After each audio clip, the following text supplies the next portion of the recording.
Hello and welcome to Dialogue. I'm Yang Rui.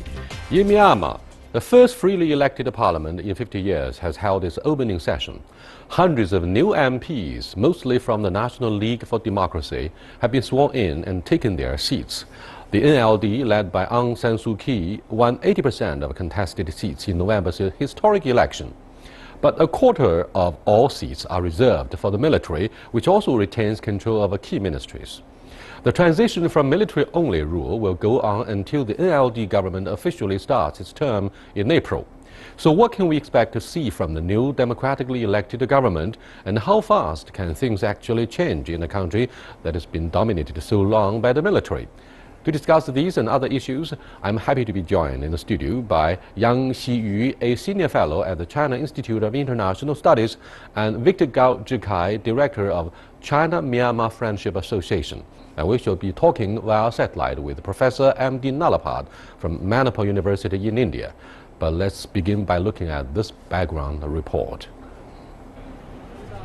A new beginning for Myanmar.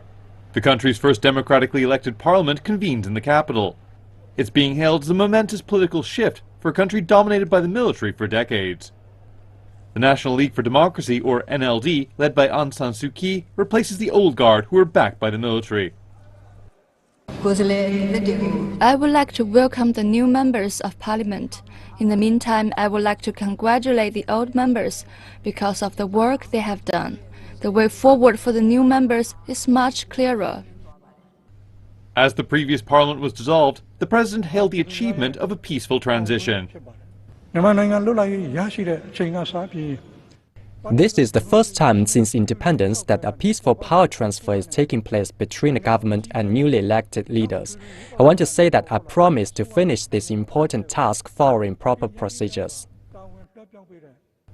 One of the new parliament's first jobs will be to choose a president to replace Thein Sein, who will step down at the end of March. The next president will be decided later this month or in early March. Both the upper and lower houses each elect a vice president, and the military nominate their own choice. The president is then elected at a joint sitting of parliament from the three vice presidential picks. Despite her role as the political icon leading the NLD to their landslide victory in November, Suu Kyi is barred from the presidency. The constitution bans anyone who has had children with a non-national. But whatever happens, she's indicated she'll hold the reins of power regardless of who holds the presidential office. Who said I'm going to be the Prime Minister? The Prime Minister is below the President. I've said I'm going to be above the President. Oh, I've already made plans. What official position she'll end up occupying is still unknown. Everything is possible, but there is no confirmation at this point. But if Suu Kyi wants to have power over the president, she will have to sit in an independent position. The National League for Democracy is now in power, but they still face a host of formidable economic and social challenges in this, one of the region's poorest nations. That comes amid inevitable political complications involving the still powerful military and clashes in minority regions. Suu Kyi and her National League for Democracy promised change in the election campaign. It's now time to see if they can deliver. Gentlemen, do you think the majority party of NLD will make a real change in Myanmar economy and politics?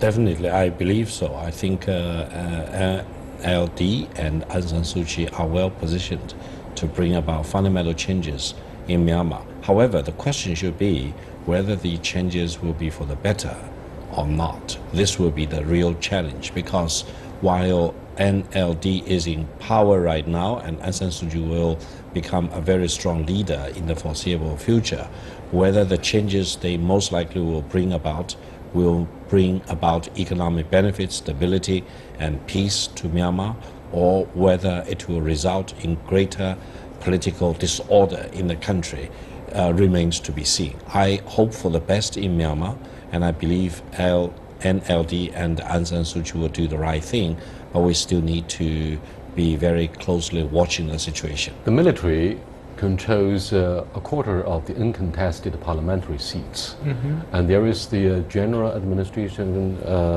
agency which controls almost all the critical departments, to say nothing of the critical ministries, by the military. This is a strong legacy of the old military junta.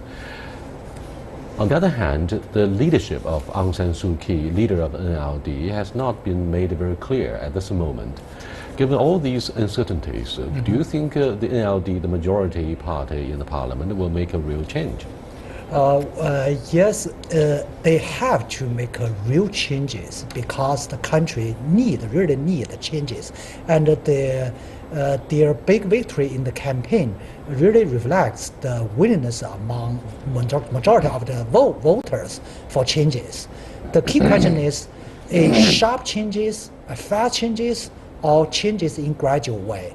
I guess and I hope the changes will go through the gradual way based on the compromising ground between the generals of the military and the newly emerged ruling party. And from the end of the campaign days to now, the situation remains calm.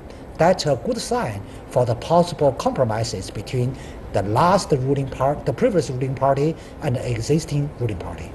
India has kept a close eye on what's going on in its neighboring country of Myanmar. Let me cross over to Professor M.D. Nalapat for his comments on whether he is optimistic about the prospects of this newly elected parliament and under the leadership of Suu Kyi. Do you think, Professor Nalapat, do you think that the real changes will take place no matter what? Well, it's a very big change, and it's a very welcome development that the NLD is now taking over the government in Myanmar. The NLD is very representative of the people of that country, and I think it's very, very important for the international community, India, China, the European Union, United States, all the major countries, to assist Myanmar through investment and through trade, because that ultimately is the key factor that is going to keep stability in Myanmar. The young people in Myanmar, as anywhere else, they want employment, they want a stable economy. And if that is given to them by this new government, then certainly there will be stability in the country. As an observer of the development in Myanmar, Professor Nalapat, what do you think of our new relationship with the newly elected government, which would soon come into force in Myanmar, given the shelling of the Chinese territory by the military who wanted to crush the uprisings in the northern ethnic areas last year? China was unhappy, and we displayed our unhappiness with the accidental shelling, quote unquote. Therefore, do you think Suu Kyi, who came to visit China last July, will make a difference? Should serve as a bridge to not only help introduce national reconciliation, but also bring the what is called the old military junta and Peking closer through some kind of diplomacy? Well, the fact is that the military junta, when it was in power, it had to give the impression that Myanmar was constantly under threat, so that people would continue to believe that the military is the only option. Aung San Suu Kyi is a civilian leader, and she has always stood for a peaceful resolution of conflicts. She is moreover a very patriotic Myanmarese. I mean, she was living in India, she was living in the UK, but the country that she loves is Myanmar. So from that point of view, she knows that friendly relations with China is very important for Myanmar, as indeed are friendly relations with India. So I am quite certain that she will adopt a very conciliatory policy and a policy of cooperation towards China. I do not believe that she will want to create any kind of tension between China and Myanmar. Victor, so far, Aung San Suu Kyi, laureate of the Nobel Peace Prize, has said all the right things and done all the right things. She said the right things and done the right things before or after and during her visit to the PRC last year. What do you think of her attitude and policy towards China? Personally, I believe Aung San Suu Kyi will emerge as a very pragmatic leader of Myanmar. She will pay a lot of attention to the fundamental well-being of the people in Myanmar, and she wants to set up a very open-minded foreign policy, engaging with all the major powers in the world. In that sense, I think she will become a great leader of Myanmar, and also highly respected by all the major countries around the world and the major neighboring countries. What will be the priorities on her agenda so that the patience will not soon be wearing thin for the electorate, which must have placed high expectations for the new government? After all, the economy has been in tatters. I would say the most important challenge that Myanmar and the Myanmarese people face now is development. And the lack of development over the past several decades has left big scars on Myanmar. And Myanmar, even today, is one of the least developed countries in the world. And this really does not do justice to the great natural resources as well as human resources. Is indeed prioritized on the agenda of the new parliament. But China remains the largest trading partner. Perhaps we are also among the largest investors in Myanmar. However, what Victor says also indicates clearly that Myanmar wants to balance its excessive reliance on Beijing and its investment by getting closer to other major players like India, Japan, the United States. Even Russia plans to invest in nuclear power plant in Myanmar. What do you think of the enormous efforts by Suu Kyi and his new government to maintain the balanced relationship, perhaps at the cost of the old reliance on Peking? I don't think she will, in terms of the new foreign policy, I don't think she will continue the previous policy. There should be some changes when we talk about changes in Myanmar, including changes in foreign policy. However, you mentioned the very key words of the new foreign policy, say keeping balance, Southeast balance for different purposes with the different players like China, US, and Japan, India, even Europe. And but the common points among the players for Suu Kyi lies in the economic development. That is there, as you mentioned, the top priority. By talking that, I think China really holds an advantage. Not only because of the biggest trading partner, but also China is a far. Gentlemen, we are not diplomats. We are scholars and we are commentators. We want to look her in the eye and pinpoint some specific projects in our analysis. For example, what's going to happen to the Misong Dam? All right, the construction of which came to a halt.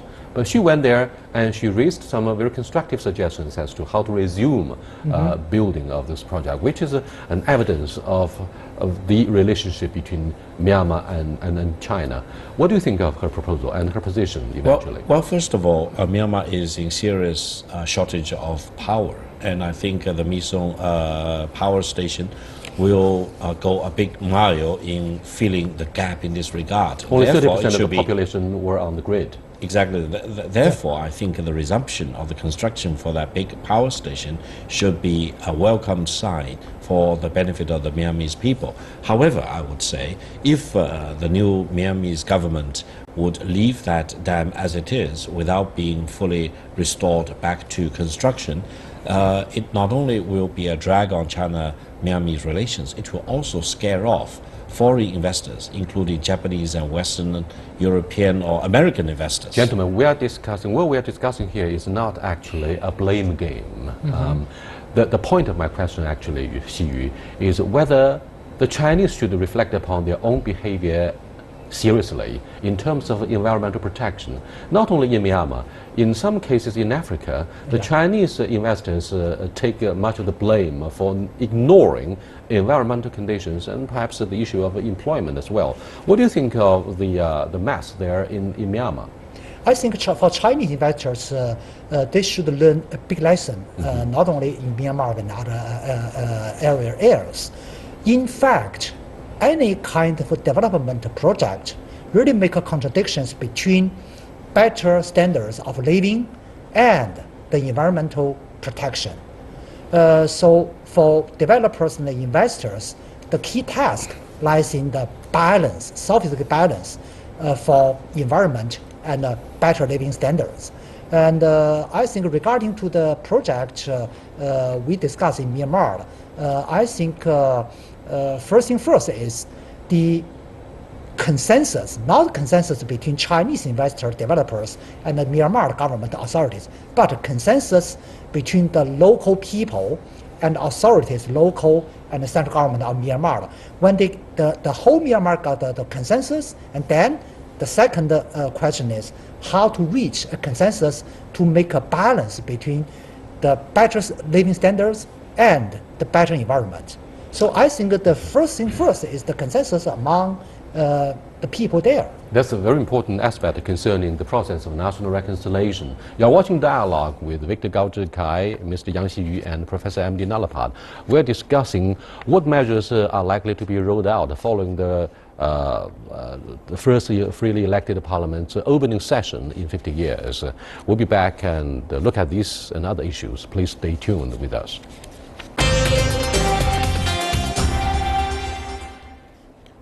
Welcome back. We've been talking about the populist charisma of Aung San Suu Kyi, leader of NLD, the majority party in the first freely elected parliament of Myanmar. However, Professor Nalapad, one of the new parliament's first jobs will be to choose a president to replace Aung San, who steps down at the end of March. He is currently the president of Myanmar. Now, Ms. Suu Kyi is constitutionally barred from standing because her sons are British and not Burmese. Now, on the other hand, Professor Nalapad, Myanmar's military leaders, with Tan Saw first among them, spent the last 25 years trying to restrict Ms. Suu Kyi's freedom and political power. Do you think this military, I wonder if it's politically correct to call them the junta, will the military in Myanmar be willing to bend their rules for her now? And could the election really have changed everything? Professor Nalapad. Well, I think hopefully the Myanmar military is going to be pragmatic. Let me remind you about Nelson Mandela. He also was put in prison for a long time, and yet there was a sensible accommodation in which both sides made concessions. So I think from the point of view of Aung San Suu Kyi, I think nobody need to give her a lesson in patriotism. She's a deeply patriotic Myanmarese. And I think, quite frankly, that particular part of the constitution that bars her from standing simply because she married a foreigner and her children are foreign nationals, I think that part of the constitution hopefully will be amended, because it is only natural, given her popularity, that she also have the responsibility. If you have the power, which she will obviously have, but not the responsibility, then there is a problem in governance. We saw that in India, quite frankly, when power was with the party president and responsibility was with the prime minister. So I hope that mistake is avoided in Myanmar, and I certainly hope that the military will ensure that Aung San Suu Kyi becomes the president. I am confident that both sides are going to show a very clear amount of pragmatism in this evolving relationship. The whole world is impressed by the book written by Nelson Mandela, Journey to Freedom.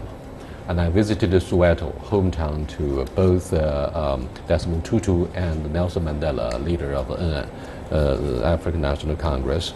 I was impressed by the book. However, despite the free elections, the first of its kind in 50 years in Myanmar, do you think there's going to be a long march, a new long march for NLD? Well, I would say time is of great essence in the situation in Myanmar. The Myanmarese people can no longer wait.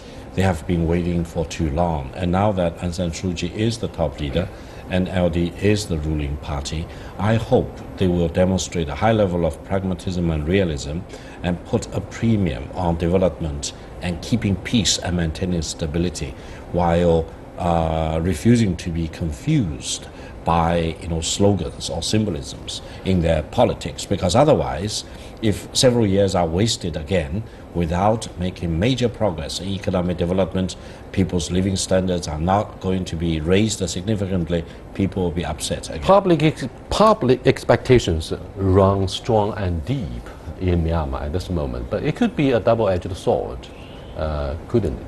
For example, they expected the leadership to facilitate dramatic changes overnight. Now, if that fails to happen, then their patience will start to wear thin, and some of the radicals are likely to take to the street in protest. This kind of vicious cycles always take place in young democracies, and therefore, whether the economy could be stimulated largely depends also on the degree of opening up, and that also depends on the attitude of the American government following the election. Now, the American response will depend on whether all of the political dissidents will be released pretty soon and economic sanctions will be completely lifted as a result. What do you think of the American wait-to-see attitude? Well, actually, you have described a very complicated picture. So many questions and problems connected together. You cannot address a single issue without. Perhaps we could call this the syndrome of young democracy. Oh yes, and regarding to American position, they, frankly speaking, they don't care about economic prosperity, don't care about stability. They only care about the conditions they raised or the situation they care. Say, are you talking about the setting up Myanmar as an example for democratization in this region, so that domino reactions could take place? Americans might feel a little bit disappointed with the outcome of the 12th National Congress of the Vietnamese Communist Party. Don't you think so? We've been discussing this issue. Yeah. Well, in short, U.S. only pay attention to the pace of the democratization after election. If the Myanmar new government meet American standards, then the lifting sanction can come. If they fail to meet, no matter the lifting sanction is necessary for economic, they will hold the sanction till they meet the standards of American side. So the contradiction is the economic development really need the fast lifting sanctions, but the lifting sanction by the United States link to the pace of democracy. So that's a complicated situation. Another part. Very much like in the case of TPP, where new rules will be generated to bar China somehow from entry into the new trade bloc. Myanmar is being used by the American authorities to generate new rules, or to translate American rules into practice in terms of democratization. Do you think what Mr. Yang Xiyu says holds some water? There's some ring of truth in what he says. Well, the United States will want Myanmar to act in a way which benefits the United States. And certainly the United States has seen the very rapid rise of China over the last 10 years. I think it has been quite anxious about it, especially the fact that high technology is also rising in China. China is no longer buying high technology, it is selling high technology. So obviously the United States would like the Myanmar government to be hostile to China. Now you can see in the Western media, in the past they were all very, very favorable towards Aung San Suu Kyi, but now they are becoming very critical because she is adopting a very pragmatic policy towards China and she is not adopting an anti-China policy. The fact is, the Myanmar government must do what is good for Myanmar, and what is good for Myanmar is friendly relations with all great powers. That includes China, that includes the United States, that includes India.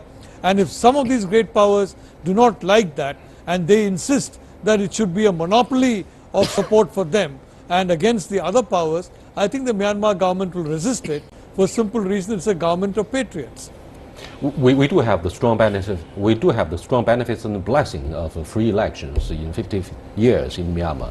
However, almost all of the lawmakers, all of the newly installed bureaucrats in Myanmar government don't have any practical office experience at all. But I mean, this could draw strong mixed feelings from those who follow the process there. Well, on the one hand, this is a problem, this is a drawback, because most of these newly arisen leaders do not have the pre-existing experience or track record. On the other hand, I think, this is not a precondition to bring about fundamental changes for the better in Myanmar. I think so long as the leaders, the political leaders and the people get united and stay very pragmatic and focus on the real thing that matters, that's the development and growth. Yes, we did. They can still make miracles. We indeed talk about things that matter. I'm glad that Professor Nalapad drew a comparison between Nelson Mandela and the leadership of Aung San Suu Kyi. What happened in Johannesburg, you have a different government in South Africa, which is very interesting. In that parliament, you have a loose coalition. The Communist Party, the very strong trade union, and of course the ANC, African National Congress. Therefore, the distribution of powers means low and poor effectiveness and poor efficiency. And given the reconciliatory nature of her leadership, Aung San Suu Kyi, Do you think this is likely to happen? Xu, what's your take? Democracy itself cannot be questioned. That's politically incorrect. Let's look at the outcome. We not only listen, we watch what will happen, right? Yeah. But as a leader for a nation, for a country, democracy is not the single goal of for the leader. She or he has to manage multiple goals to bring all of the goals going together forward. So the problem is when the new leader of Myanmar bring about the democracy, that's quite unmature, far from mature. During the initial stage of democracy, there could be some instabilities and challenges for the stable economic development. So how to make such balances among multiple goals for top leader? That's the real challenge for the new leader. Professor Nalapad, yet another crucial issue on the agenda for Suu Kyi and her government will be the ethnic divisions in northern Myanmar. And last year, intensive fightings took place between government forces and the local rebels in northern Myanmar. And China was mired in between. And a lot of the observers here in China are left disoriented as to what is really going on there. To be honest, what do you think will be the solution to this kind of thorny issue that will get in the way in the relationship between Myanmar and Beijing? Whether it's China or India or Myanmar, the governments in all these three countries will want to protect the unity of the country. And the Myanmar government will also want to protect the unity of Myanmar. So if there are some groups that are using violent means to try and break away from the country and form a separate country, obviously the government is going to react to them. I think it's very important for the major players, and I think China is a major player, India is a major player, the United States is a major player, to make it very clear to all the ethnic groups in Myanmar that they cannot opt out of Myanmar. There's no question of independence, and they have to live and adjust within Myanmar. If that message is conveyed properly to all these players, I think the way will be open for a reconciliatory settlement. What is needed is for this illusion that there can be a breakaway situation, there can be a breaking away or splitting of the country, because splitism is a danger in Asia which all of us as Asian countries must avoid. Before we find a thorough and comprehensive eventual solution to the ethnic divisions in northern Myanmar, perhaps we have to find an alternative to the local livelihoods other than their dependence on drugs and drug trafficking from the Golden Triangle. With that, we come to the end of this dynamic discussion about new leadership in Myanmar following the parliamentary election. I'll see you next time. Until then, goodbye.